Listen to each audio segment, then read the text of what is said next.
Hello दोस्तों, स्वागत है आप सबका आपके अपने favourite YouTube channel study with Sachin में। दोस्तों आज की इस वीडियो में हम फिर से बात करने जा रहे हैं यूपी डीएलएड थर्ड सेमेस्टर की, और यूं कहिए कि हम यहाँ पे यूपी टीईटी को भी साथ साथ लेके चल रहे हैं। तो यूपी टीईटी के बारे में भी मैथ्स पढ़ रहे हैं और समानुपात पढ़ेंगे आज हम। आपको पता है हम जो चैप्टर पढ़ रहे हैं वो है अनुपात समानुपात, जिसमें 4 वीडियो आपकी अनुपात की हो चुकी हैं। अब इसमें समानुपात का टॉपिक पढ़ने वाले हैं। तो आज दोस्तों हम शुरू करेंगे समानुपात। ठीक है, मैं ज्यादा बातें नहीं करूंगा, सीधा पॉइंट पे आते हैं। आज हम पढ़ने वाले हैं समानुपात। समानुपात आप में से बहुत से लोग जानते होंगे, बहुत से नहीं जानते होंगे, फिर भी चलो कोई बात नहीं।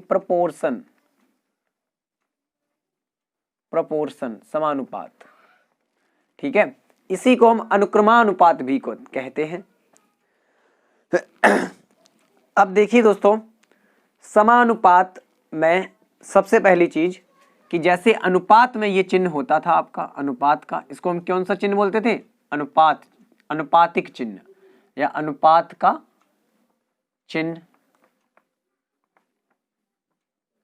और समानुपात में ये चिन्ह होता है ऐसे 2 कॉलन एक साथ, यानी कि 4 बिंदुएं। ये आपका चिन्ह होता है समानुपातिक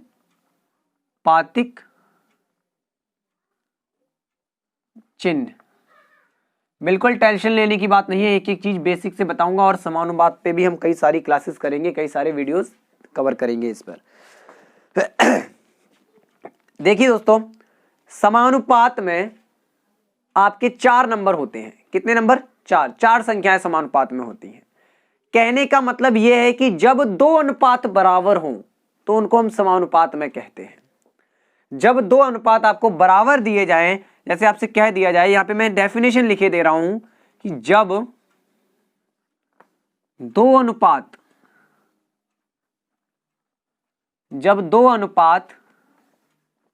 बराबर हों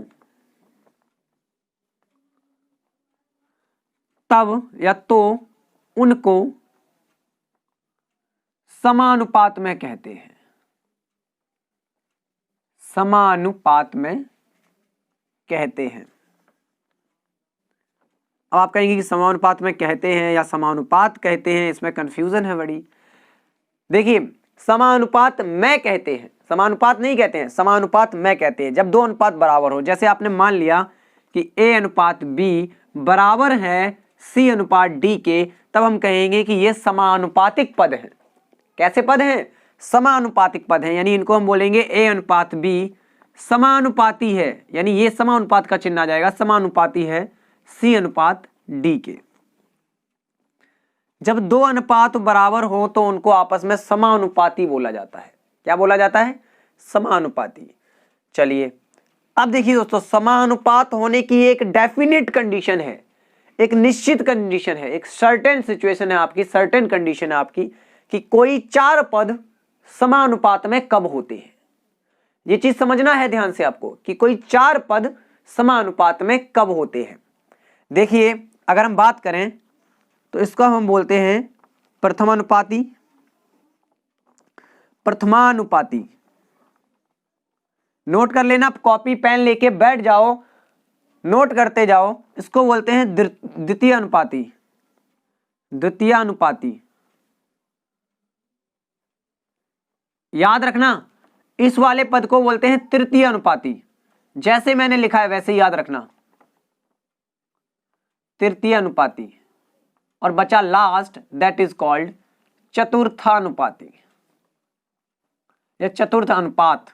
ठीक है, चतुर्थ अनुपात या चतुर्थानुपाती।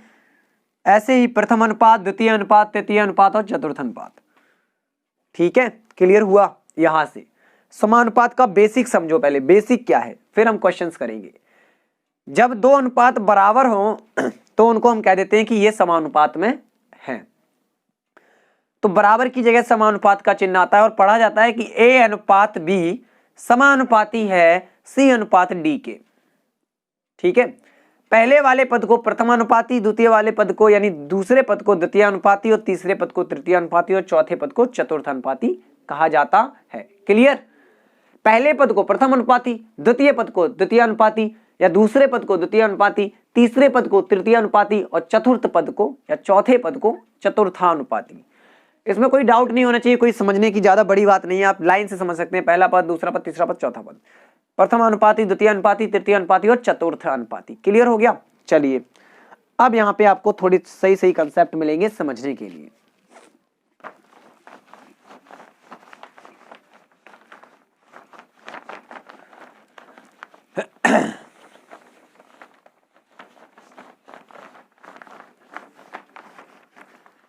अब भाई देखना, जो मैं बताऊं उसको अच्छे से समझना। देखो आप ये तो सीख ही गए कि ये चार संख्याएं समानुपात में इस प्रकार लिखी जाती हैं। ये चार संख्याएं समानुपात में इस प्रकार लिखी जाती है, और समानुपात में होने की एक निश्चित कंडीशन होती है, एक डेफिनेट कंडीशन होती है आपकी, एक निश्चित आपकी शर्त है। क्या शर्त है? कि हिंदी में लिखे दे रहा हूं, चलो हिंदी में लिखे दे रहा हूं। यदि कोई स्टार लगा के नोट कर लो इसको, चार संख्याएं, यदि कोई चार संख्याएं समानुपात में हैं, समानुपात में हो, यदि कोई चार संख्याएं समानुपात में हो, तब भाई कंडीशन क्या बनती है? मध्य पदों का गुणनफल बराबर होता है बाह्य पदों का गुणनफल। भाई स्क्रीनशॉट ले लो, बहुत इंपॉर्टेंट फॉर्मूला है, समानुपाती के लिए सबसे महत्वपूर्ण सूत्र। मध्य पदों का गुणनफल बराबर बाह्य पदों का गुणनफल। इसको आप इधर भी लिख सकते हैं और इसको उधर, कोई फर्क नहीं पड़ेगा, यानी ऐसे नोट कर लो। और या फिर बाह्य पदों का गुणनफल, उसको इस तरफ लिख सकते हो, कोई दिक्कत नहीं। बाह्य पदों का गुणनफल बराबर होता है मध्य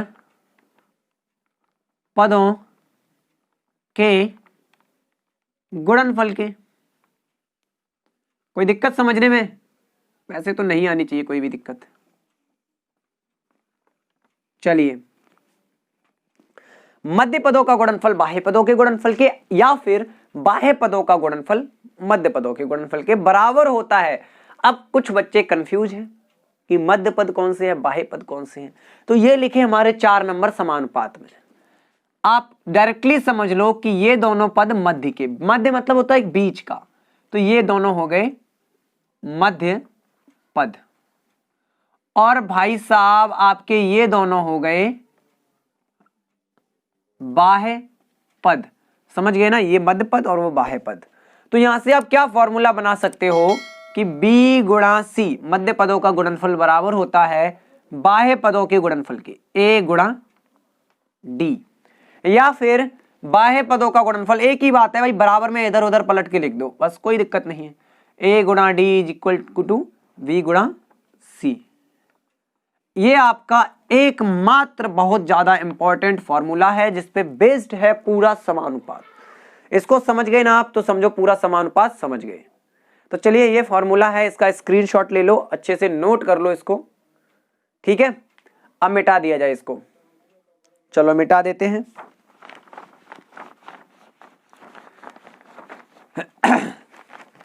समानुपात थोड़ा सा हिंदी में लिखा रहने दो, बाकी सब मिटा दो। समानुपात देखना पड़ता है भाई, कहीं कहीं गलत ना लिख जाए, पूरा वीडियो रिकॉर्ड ना हो जाए तो बहुत दिक्कत हो जाती है। कुछ लोग कहने लगते हैं कि सर को लिखना भी नहीं आता, कुछ कहते हैं कि राइटिंग गंदा है। क्या करें, जैसा है वैसा है, समझाने के लिए पढ़ा रहा हूँ, राइटिंग मेरा मत देखो, अपना सुधारो।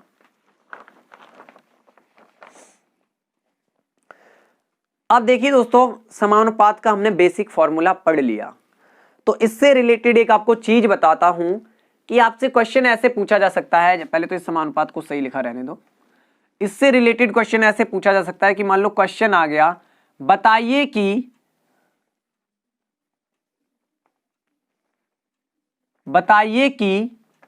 3:2 अनुपात 6:4 समानुपात लगेगा यहां पे, समानुपात में है या नहीं। समानुपात में, अरे ये मैं लिखना क्यों भूल जाता हूं भाई, समानुपात में है या नहीं, आपको बताना है कि ये सिचुएशन करेक्ट है या नहीं। ठीक है, तो हम यहां पे क्या करेंगे, वही कंडीशन देखेंगे। देखिए कभी भी अगर 4 नंबर समानुपात में है तो निश्चित ही मध्य पदों का गुणनफल बराबर होगा बाह्य पदों के गुणनफल के। तो यहां से आप चेक कर लो, अगर मध्य पदों का गुणनफल बाह्य पदों के गुणनफल के बराबर है तो ये नंबर समानुपात में है, अगर बराबर नहीं है तो ये नंबर समानुपात में नहीं है।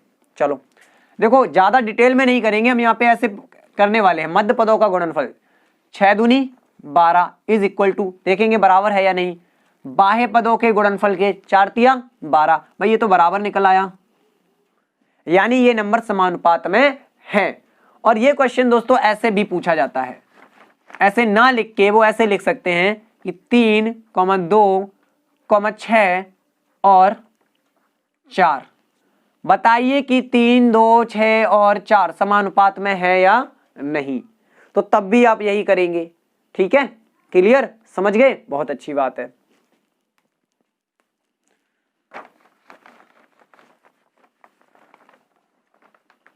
अब इससे एक छोटा सा सवाल ऐसे बनता है आपका, मैं सारे टाइप के क्वेश्चन आपको एक एक करके पहले समझा दूं, फिर क्वेश्चंस को करेंगे। एक छोटा सा सवाल भाई ऐसे बनता है आपका, यदि 2, 3, x और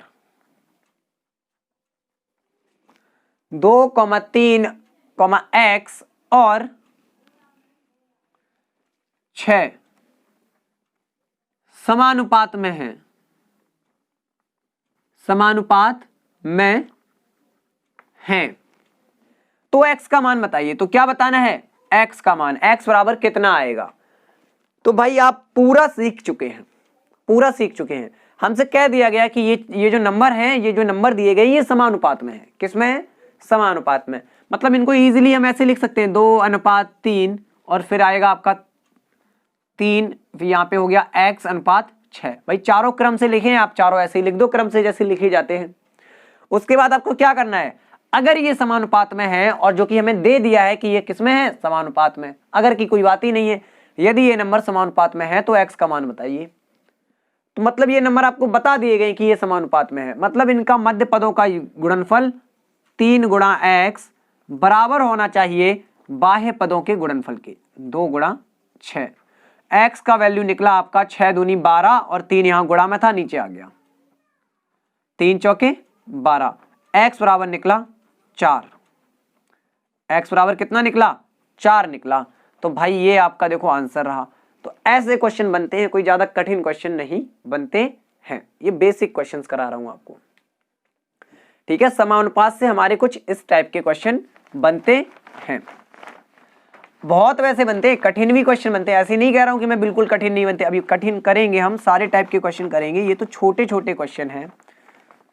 अभी दोस्तों हम बहुत सारे क्वेश्चन करने वाले हैं, ये आज की पहली वीडियो समानुपात की बेसिक वीडियो है, आप एकदम हड़बड़ाए ना, बहुत पहले शुरुआत में ही कठिन क्वेश्चन दे दूंगा तो आप कैसे कर पाओगे, आपको शुरू से पता होना चाहिए ना कि सब कुछ क्या होता है। अब भाई क्या हुआ कि हमें कभी कभी नंबर बदल के भी दिया जा सकता है, जैसे अब मैं शॉर्टकट में आपको 1-2 क्वेश्चन करवा दूं। जैसे तीसरा आज का सवाल ले रहे हैं हम कि हमें दिया गया है 4 समानुपाती 12, 4:12 और समानुपाती 5:x, 5:x। तो x का मान बताओ, पूछा क्या गया है, x का मान बताओ। तो भाई आप आराम से निकाल सकते हो कि मध्य पदों का गुणनफल बराबर होना चाहिए बाह्य पदों के गुणनफल के, या फिर इस नंबर को इधर लिख लो 4 गुणा x बराबर 12 गुणा 15 या सॉरी 5, तो x बराबर 12 पंचे 60 बटे 4, कहां से, यहां से नीचे आ गया, 4 से काटा 4 एकम 4, 4 पंचे 20, यानी कि x बराबर 15। देखो कितना इजीली आ रहा है आंसर।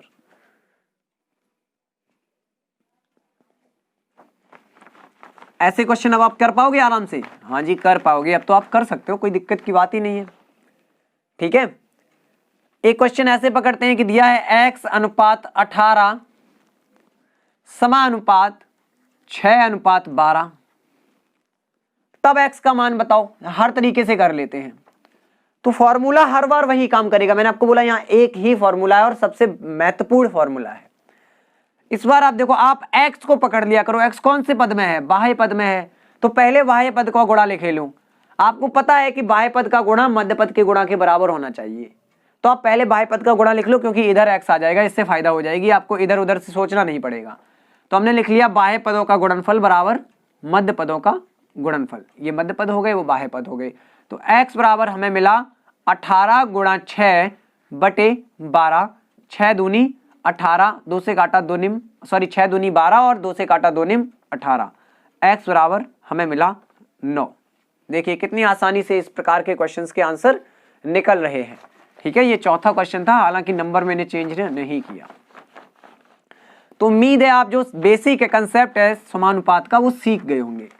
बेसिक कंसेप्ट समानुपात का आप सीख गए होंगे और मैंने आपको सारी चीजें बता भी दी हैं अच्छे से। अब भाई क्या होता है,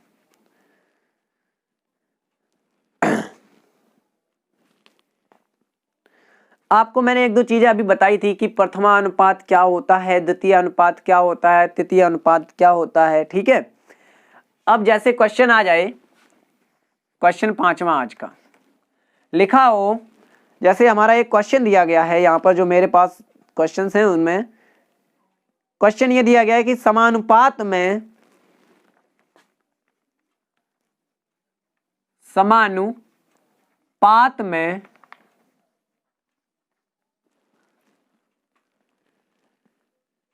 32, 40 तथा 72 का चतुर्था अनुपाती ज्ञात करो। 32, 40 तथा 72 का 32, 40 तथा 72 का चतुर्थानुपाती ज्ञात करो। तो भाई करो, ये क्या आपके लिए ज्यादा मुश्किल की बात है? देखो, जब हमने A अनुपात B समानुपात C अनुपात D पढ़ा था, तो हमने पढ़ा था कि लास्ट वाले पद को हम कहते हैं चतुर्थानुपाती। क्या कहते हैं? चतुर्थानुपाती। तो कोई समस्या की बात नहीं है, आप समझ गए कि हमें लास्ट पद ज्ञात करना है। आप क्या समझे कि हमें लास्ट पद ज्ञात करना है, इससे आप क्या समझे कि हमें लास्ट वाला पद ज्ञात करना है।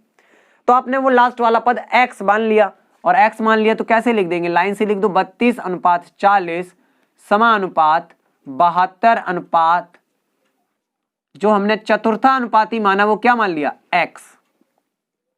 तो हमने निकाला बाह्य पदों का गुणनफल, यानी 32 गुणा x बराबर 40 गुणा 72। तो x बराबर क्या निकला, 32 आ जाएगा नीचे, 40 गुणा 72 बटे 32। अब इसको काटना शुरू करो, तो हम इसको काटते हैं, 4 ढाई 40, 4 अट्ठे 32 और ये 8 निम 72, मिला हमें 9 गुणा 10 यानी 9 ढाई 90। x बराबर 90, मतलब आगे लिख देना चतुर्थानुपाती, चतुर्थानुपाती बराबर 90। चतुर्थानुपाती क्या निकला, 90 निकला। ठीक है, ऐसे करके करते हैं, इसमें कोई बड़ी बात नहीं है। आपसे तृतीय अनुपाती पूछा जाए, चतुर्थानुपाती पूछा जाए, कोई दिक्कत की बात नहीं है, ऐसे ही सॉल्व करो। ठीक है, ऐसे करके इनको करते हैं। जिनको नहीं समझ में आ रहे हैं वो वीडियो के रिवाइंड कर लें, इतनी आसानी से बता रहा हूं, एक एक चीज बड़ी धीरे धीरे बता रहा हूं। अब क्या है कि दोस्तों कुछ क्वेश्चन लिख दे रहा हूं जिनके आप उत्तर देना कमेंट में। ठीक है, वीडियो को ज्यादा लंबा नहीं करेंगे। अगला जो हमारा पार्ट आएगा, अनुपात समानुपात में जो अगला पार्ट आएगा वीडियो का, उसमें हम पहले तो जो मैं क्वेश्चन लिख रहा हूं इनको डिस्कस कर लेंगे, उसके बाद समानुपात के प्रकार देखेंगे। क्या देखेंगे? प्रकार देखेंगे। तो बेसिक से पढ़ते चलो।